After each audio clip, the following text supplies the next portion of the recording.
Yo, my people, what's cracking? So yesterday we did some heavy lifting yesterday actually. I told you or I explained that the matrix, the Saturnian matrix, the construct, the simulation is something, this system, this rigid structure that we find ourselves within is something that we created ourselves. It's a child of the ego, yeah? And the ego is a child of ourselves. We created the ego. So by extension, we created the matrix. Nobody came from anywhere to impose the matrix on us. No aliens, no machines, no AI, nothing. Yeah, we are the ultimate power here. We are the final word here. We are God in flesh, okay? What we say go. We are the final judge, the final arbiter, the end, okay? If you believe otherwise, you don't know what you're talking about. I'm just telling you the facts, okay? So in essence, what we did yesterday is I went through the what do you call it? The human desire to control creation, yeah? The desire is the keyword here. The desire is usually something tied to ego and physicality, whether it's aesthetics, whether it's trying to control the flow of nature, insecurity, whatever it is, yeah, some human stupidness, okay? We try to control what is. And like I said in my video yesterday, rejection of what is or non-acceptance of what is literally the definition of what the ego is, okay? So yeah, so we went through that and we spoke about the even trimming the hedges, domestication of animals, trying to always control the flow because, we're trying to control the flow itself. But the flow is flowing, yeah? We are part of that flow. And when we try and go against that, we're going against the natural order. We're going against the divine order and natural law, yeah? When we do that, we sever the connection to the God energy within us, yeah? And as a result, we suffer. Yeah, that's how it works. So even when you look around us these days with people with their dyed hair and all this stupidness that they're doing, all they're doing, everything that you're talking about is a reflection of that very rejection of the divine law and order. Yeah? A man saying he's a woman and a woman saying he's a man, she's a man, and all this other stupidness. And, you know, where is the line? Before you realize they'll start telling us that, oh, yeah, well, we want to do this, we want to, it never ends, okay? And that in itself, that very acceptance of things like that, you will think it's an acceptance, but really what it is a rejection of the natural law because it's a choice. It's two ways. If you go left, you're rejecting the right path. Yeah. And after we spoke about the gingerbread people, so essentially when we are a splodge of creation, that's our essence, unbridled freedom. Yeah. We are chaos energy. Yeah. That's what we are. Because chaos energy is a flow of nature, is a flow of life. That's what we are. Nobody can predict the direction a tree is gonna grow. Nobody can predict the stripes on a tiger when it's born. We can't. Nobody can predict the way the rain is gonna fall. Nothing, because that's what we are. We are chaos energy. Yeah. Now, when this chaos energy expresses the desire to kind of like use cookie cutters to cut us into like specific molds, right? Does not benefit the object that's being cut. It doesn't benefit us. It benefits the thing that's doing the cutting. The thing that's doing the cutting is the ego. And the ego does not work in isolation. It works with us. So therefore, it's people like us that are deeply steeped in ego that are using this fucking cookie cutter to cut people into specific shapes. Yeah? Because they're trying to control the reality. And by us falling into that story, we also lose our sense of identity and we also become egomaniacs and also try to control the world and the natural flow of things, thereby reinforcing the very structures and the matrix that's around us. Yeah. Then I went on to speak about the sort of like what happened in the garden, which again tells a story of how we created the matrix. Because in the garden, chaos energy, yeah, you can go whichever direction you want, anywhere you want, up, down, left, right. You could do whatever you want, name whatever you want, do whatever you want. You have dominion It's yours. You can go wherever direction you want. Yeah? You are the emergent point. You've emerged. Emerge all you want. But there's one caveat. There is an aspect of you, because you yourself are Adam. You are God in flesh. Yeah? You yourself are Eve. Yeah? You yourself are the serpent, the tree, and everything within it. Yeah? So you are emerging. You are the thing itself. But there's an aspect of yourself which has a lot of unintended consequences, right? And if you engage with it, it will open a Pandora's box that you can't close, right? Avoid it. Because of our nature, our desire, that very desire, once again, to control the natural flow and the natural order of things, Eve went to that place. She was drawn to it, yeah? Resonance. She was drawn to the very thing. She was drawn, her desire to usurp the throne of God, to be like God, drew her to the tree. When she got to the tree, the snake was already there. Resonance. So that aspect of ourselves, trying to control the reality, yeah, control the natural order of things, yeah, is the thing that gives birth to the ego. We were told specifically by our counterpart, yeah, if you want to call it the God reflection, to avoid it. It was for our own benefit. This benevolent thing did everything for us, quote unquote, told us avoid that one thing. Yeah, why would you go against that? Doesn't make sense. If anything, you can ask the question, but not outright try to use the back door to, do you see what I'm trying to say? So Eve then gets there, the snake's already there. They're already resonating on the same frequency. That's why they are there. Do you get it? Now, she then eats the fruit, and then it opens the door. She then convinces the male, because he's attached to her body, yeah, sex obsessed. Yeah, he's made her his god, even though he should have stood firm and been like, well, you shouldn't have done that, so that's your lot. Fuck off. He didn't do that. And therefore, this whole fucking cycle began, right? And towards the end, I mentioned that the key is to come to the point where you accept the chaos, yeah? Embrace what you are, yeah? Don't reject any aspects of yourself. You see the cookie cutter, when it cut you into that mold, all the extra bits are cut off. Go and retrieve all those bits and put them back together, because that's who you actually are. That's how you're supposed to express, yeah? You're supposed to express fully and completely, yeah? In speech, action, thought, deed, whichever way, yeah? That's you. You're not even supposed to see that. And like I said, a lot of things that we do to restrain the natural flow of life, the chaos energy, which is our own selves. Yeah, there are so many things, yeah, the way we, how we present, because we're always thinking about the image. We're thinking about, oh, how people are going to see us. That's all illusion. That's all narcissism, because you're focusing on a reflection. There's nobody there. Anyway, so just a quick, rundown on what was discussed yesterday. Now, let me just do a quick visual, because there was a visual, but I couldn't hear it. No, I didn't add the audio, so yeah. Anyway, hold on 1 second. So bear with me. Hold on. Okay, so Garden of Eden, yeah. Expansion point for the emergent point of consciousness. You can expand any direction you want. This is what it is, yeah. The center of the Garden of Eden, according to Genesis 2 verse 9, there were two trees, yeah. One was the tree of knowledge of good and evil, which is the tree that the serpent was on, and the other one was the tree of life, the tree of unity, yeah. We could partake in one, but not the other, yeah. That was the rule that was given to us. Two aspects of ourselves. This is duality and non-duality, yeah.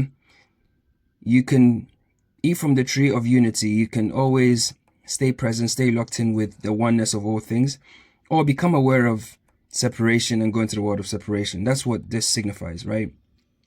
So if we go back to what I explained to you about the Fibonacci sequence, yeah, life, when it's expanding, has to emerge first and then expand according to a pattern, an intelligence, yeah. But even though there is this underlying pattern, it appears chaotic. It appears like a splodge, like a mess, yeah. Look at moss, look at fungi, look at grass, look at anything, yeah. Even human fucking even human fucking nuts, yeah, it's the same. It's like a splodge, but it's not a splodge. There's an underlying intelligence there, okay? Bear this in mind. Now, you yourself are one of these splodges, yeah? Because The macro always reflects in the micro, yeah? So the mode, you're cut out, yeah? Because this is trying to seek perfection and control. Perfection is an illusion, it's all ego, yeah? It's to control a reflection, yeah? And the thing that you become, the gingerbread, has a mask. It's not really you. It's a label and a mask, yeah? Like a parent, a student, a citizen, a Christian, a Muslim, etc. All these things are labels. You are just consciousness in flesh. You're a human being. Part spirit, part flesh. That's what you are. You're none of these labels, yeah? If you operate from any of these labels, you're living in ego. Now, and that includes religious people. That's facts. So, you are unbridled chaos, unbridled freedom. That's your true nature and essence, yeah? So you need to embrace all these parts of you, yeah? And reject this mold, because this mold is an illusion. Somebody imposed it on you to control you for their benefit. That person that was controlling you is steeped in ego, yeah? And by them cutting you into this mold, you also become ego. Yeah, you operate from ego because you lose your identity. Yeah, you lose your true sense of identity. You don't know who you are anymore. You see yourself through the lens of the label and the mask. Yeah, just like that hedgerow doesn't know what it is. Yeah, it thinks of itself as a SpongeBob type looking hedge. That's not its true nature. Its true nature is unbridled freedom. Now, you need to reject the mode and expand, yeah? Expansion of awareness, yeah? The expansion point, that's your key. Now, if you limit yourself, your reality will limit you. That's what it is. So if you actually limit yourself to the mode, it's a feedback loop. It's a reflection. You're interacting with a mirror. Your reality will also limit you. That's how it works, yeah? Now, gingerbread people are egomaniacs. They live in ego. They just don't realize it yet. Now, there was another thing I wanted to discuss here, which is really, really important, which takes us back to this. So there are two trees in the garden, yeah? They are told to reject, they're to partake everything. They've got dominion over everything. They could do whatever they want, blah, blah, blah, blah, blah, blah, blah, blah, blah, with the exception of this one aspect of themselves, because this is a reflection of themselves, yeah? This is themselves, actually, yeah, in physical form. Your environment and your bubble is you, okay? Cool. You get it? You got it? Good. Now, so this is actually their physical bodies, yeah? In this is the essence laid out in like a physical sense, yeah? Like a physical map of themselves. Now, there's this one aspect that they're told by their counterpart, yeah? Their God reflection. Hey, don't touch this thing because unintended consequences, a lot of problems. Reject it, yeah? Go back to the emergent point of consciousness. We have to emerge and expand. Emerge and expand. The tree was in existence before Adam and Eve, which means that the tree is actually closer to the center of the emergent point than Adam and Eve are. Can it be argued with? No, because if the tree is located here and Adam and Eve came along somewhere here, who's closer to the center of the emergent point? The tree? Okay, now, according to Genesis 2:9, we are told that the trees are in the midst. The M-I-D-S-T means center, yeah? Midst of the garden. So they are in the center of the emergent point. That's where they're located, yeah? Remember, emerges, then expands. Now, Eve, in her rejection of what is, expansion, wants to control reality. And by controlling reality, what does she do? She returns back to the emergent point. The snake also, in rejection of what he is and the divine order and law, he returns back to the emergent point. That means that Eve and the serpent were trying to go back into the navel of creation. They were trying to go back into the emergent point of consciousness. They were rejecting reality itself. Yeah, non-acceptance of what is rejection of reality itself, which makes you open to manipulation. Fact. Which means that these two aspects of ourselves trying to return back to the emergent point, i.e. going back to the midst of the garden, yeah, to try and usurp the throne of consciousness. In psychological terms, yeah, it's it's a child, it's an infantile complex. Yeah? And what do we say about most narcissists and most egomaniacs and people that operate from ego? They're like children. They reject what is. They're trying to return back to their mother's womb. This is psychology. If you don't believe me, go and read Jung and go and read Freud and then, verse yourself and then come back. It's facts. So ego in itself, yeah, is our infantile aspect. Our petulant child, the child that doesn't want to listen. I don't want to. You see that thing, that rattiness of a child? That's what Eve and the snake embodied by returning to the center of the garden. There was no tree. It's this you're looking at. Do you understand? High level metaphysics, bro. This is what you're looking at. Instead of expanding, yeah, allowing more of the point to emerge, they went, actually, we're going to regress and go back because we don't actually like this expansion thing because I don't know what's going to happen. I'm scared. I'm afraid. I don't know what's going to... Now we've hit on a key word here as well. Scared and afraid. It's fear. Fear is the only thing that's going to want to drive you to control anything. And that's why when I say that, you see, when women try to control reality, it's not because they're bad people. It's because they are afraid. They operate from fear because they have an awareness that their physical being is weaker than the masculine being. They know it. We all know it. Yeah. This non-admission of this fact is ego because, again, you are rejecting what is. By accepting that reality, yeah, it makes the reality change and we can operate from a different perspective. Hey, you know what? I'm a little bit scared. And, oh, you know what? Don't worry. We can, then we build from there. Rather than you're scared, you don't say, you've got this internal conflict. Actually, I'm going to try and reset the whole thing. I'm going to control the whole thing. You're going against something you can't go against, okay? This thing is divine intelligence. Nobody, alive or dead, in any realm, seen or unseen, can fuck with this shit. Ever. Yeah?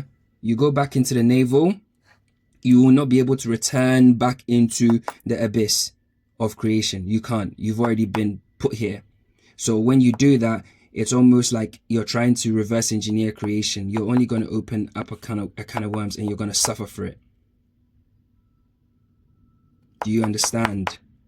You get it? All right, that's cool. All right, so hold on to that one for now. Finally. You also need to realize that when I say that Eve and the serpent, I'm not berating women. It's nothing to do with women, actually, because operating from ego is not a sex exclusive thing. It's not exclusive to a sex. Yeah, because both of them fell into ego. Both of them are susceptible to ego. Yeah. In fact, when we go past physicality, we realize that there's a part of ourselves, our physical being, that is inclined in a certain direction. But when we are operating from the perspective of the operator of the body, consciousness itself, we realize these things. It's got nothing to do with women or men. It's got everything to do with the petulant child. Yeah, which is within us, because the child is neutral. So that means that the ego, the thing that draws us to the desire to control, yeah, is born out of fear. But that fear comes from our neutral aspect. Yeah, our neutral aspect, the child within us that wants to reject order, that wants to reject things, wants to now do what I want. That thing, that is the thing that leads us to the perspective, to the position where we actually exert our will, yeah, based on the fear that we have, which ends up putting us into these tangles. Yeah. So it's like, think of it this way. You are afraid of blah, blah, blah, blah, blah. But why are you afraid? You're afraid because you are rejecting reality, but you're rejecting reality because you're operating from the perspective of the child. Not because you're afraid. So it's like a two-step process. You can't, one thing has to happen before the other. Yeah. So think of it this way. Masculine, positive, feminine, negative, but these are just words. They don't really mean anything in terms of like the English definition. It's just the expression of the energy. Yeah. Electricity, when you see electricity, A lightning strike, do you know which part is positive and negative? Absolutely not. Yeah, you can't tell. Yeah, when you look at water, can you tell which part is? You can't. Okay, it's just a word to basically, like a label, if you like. Now, what I'm trying to tell you is this: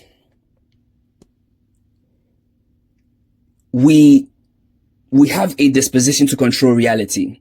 That desire to control it, yeah, comes from, it's within our config, our physicality, our physical being, yeah? And those desires are within the physical, yeah? So that means that the ego only feeds the physical. The ego can never feed the spiritual. Listen to what I'm saying and listen good, bro. So the ego can never feed the spiritual, yeah? So whether it's for aesthetics, whether it's to feel safe, whether it's to fucking, so people will like me, or people will rate me, people will think I've got nice stuff, all that stupid goofy shit, yeah, for you to control the reality, control the natural flow of life, yeah. You're doing it for a human desire, but that human desire is rooted in fear, because if the people don't validate you, the fucking blah blah blah, it's not desirable, blah, blah, blah, people don't want you, all this stupid fucking fleshy shit, right? It affects you in a way, and you are afraid of that outcome. You're afraid of what's going to happen if you don't get that thing that feeds your desire. You are afraid. So fear comes before the desire. Cool. Now that fear is because you are operating from a perspective of a child. You're rejecting reality. Yeah? Because if you truly were in your the fullness of your being, your power, yeah, you realize that, okay, they might not, you know, even if the reflections don't validate me, that's okay. That's fine. I'm not going to lash out. That's okay. They might not like it. They might say it's rubbish. Okay, that's fine. I can accept that, because I can accept what is. Maturity. So again, we can't put the horse before the cart. So the petulant child complex comes before fear. And then fear comes before desire. Then the desire is what gets you in trouble. Do you see how it works? Anyway, that's kind of how it's all set up. Oh, and then finally, this is the final word. The reason why it appears that, you know, the architects of the Matrix worship the devil, yeah? You've seen Elon Musk with this fucking, his name is even Noel, right? Elon, which is the same as, which goes back to Santa, which is Satan. It's all synchromysticism, yeah? We'll talk about that in detail another time, but I just want to make a point. The reason why it appears that all these people that, you know, they worship the devil, or they're doing blood sacrifices, or, you know, they're throwing up the devil horns and one-eye symbolism and all this other stuff, right? There's no devil anywhere. I keep telling you this. There's no devil anywhere. Don't stop giving away your power, bro. You're a fucking force of nature. Imagine the fucking tornado giving its power away to a fucking human. Or, oh, the devil's coming up, might as well just not be a tornado anymore. It's pathetic. Stop it. The reason why you see all that devil symbology everywhere and symbolism everywhere is because the aspect of ourselves, yeah, the catalyst of the ego is intelligence or intellect without wisdom. When you have intelligence or intellect without wisdom, ego, that's the serpent in flesh, yeah? So it's like, he was called the wisest of all animals, yeah? But it's not wise in terms of wisdom. He was beguiling. He was very cunning, yeah? Which means he's intelligent, but he didn't have the wisdom, yeah? The higher wisdom to know his place in the divine order. He wanted to usurp the throne, yeah? Now, by him doing that, usurping the throne is basically distorting the divine order, yeah? But when he was able to convince the female, and then she by default went to convince the male, yeah, that opened up the can of worms, yeah? Okay, now here we are, because we then started to try and control our reality started to control us. But the symbolism of what is ahead of all of us, when I say all of us, I mean the thing that appears to be in control of the grid, in control of the matrix. It appears to be the devil. It appears to be, oh, these satanic forces. Oh, this group here, and they're worshiping the devil. Oh, and blah, blah, blah. No, they're worshiping that aspect of ourselves, intellect without wisdom. And its physical manifestation is Pan, or Satan, the devil, the serpent. That's its physical kind of representation. There's nothing physical here. You're just interacting with matrix code, my brothers and sisters, bro. Yeah? So even the fact that you don't give it any power, it's just that catalyst is what is being worshipped, because that catalyst in the calculation and in the process has won. Because it wanted to usurp the throne. It knew it couldn't do it by itself. So it convinced the female, because it knew the female, because of her kind of like disposition and her desires, right? And the fear that's within her. And psychologically speaking, her childlike complex, yeah? The petulant child that's within her, that's seeking to control reality. He capitalized on that. He was intelligent enough to recognize it, but not wise enough to actually counsel her. So he thought, let me exploit that hole. He also knew that the male, even though he was firm, because he was obsessed with her flesh, he knew that, right, if I go through this way and that way, I will get them both to accept the illusion. By them accepting the illusion, I become their God. Listen to what I'm saying, bro. So by the female, yeah, feeding into her ego, and the male following and feeding into his ego, following the female, they've both made that aspect of consciousness their God. Intellect without wisdom. There's a lot of intelligence everywhere, but there is no wisdom. How in the fuck is a man going to tell me that he... Okay. Because where does the line stop? There are actual fucking... It's insane. It's insane, the world that we live in. And the reason why it's so insane, and you hear about all this stuff, I remember back along when it came with all the stuff with Hollywood, and not Hollywood, Washington DC, and the fucking child stuff, and I was like, again, it's just presenting to you how low we've sunk into the illusion. Yeah, so all these things become permissible. The throne of consciousness has been usurped. So because of that, any fucking animalistic thing can run. Because we have accepted that an animal aspect is God now. Listen to the codes, bro. It's not me. Go and read the thing with open eyes. You see the codes are right there. So if the being that is the wisest or the most cunning of all animals, that means the king of all animals is now our God. Listen to the code, which means that we have made our animal aspect, the flesh aspect, our God. This is why the devil is presented with horns, serpent, fucking, it's always some animalistic shit. Tell me I'm lying. He's got a tail. He's got fucking talons. He's got fucking claws. He's got sharp teeth, right? All animalistic stuff. All things tied to the ego. Non-acceptance of what is. This is why it appears that we are worshipping the devil. Because when we fall into ego, you are literally worshipping the devil. I'm out.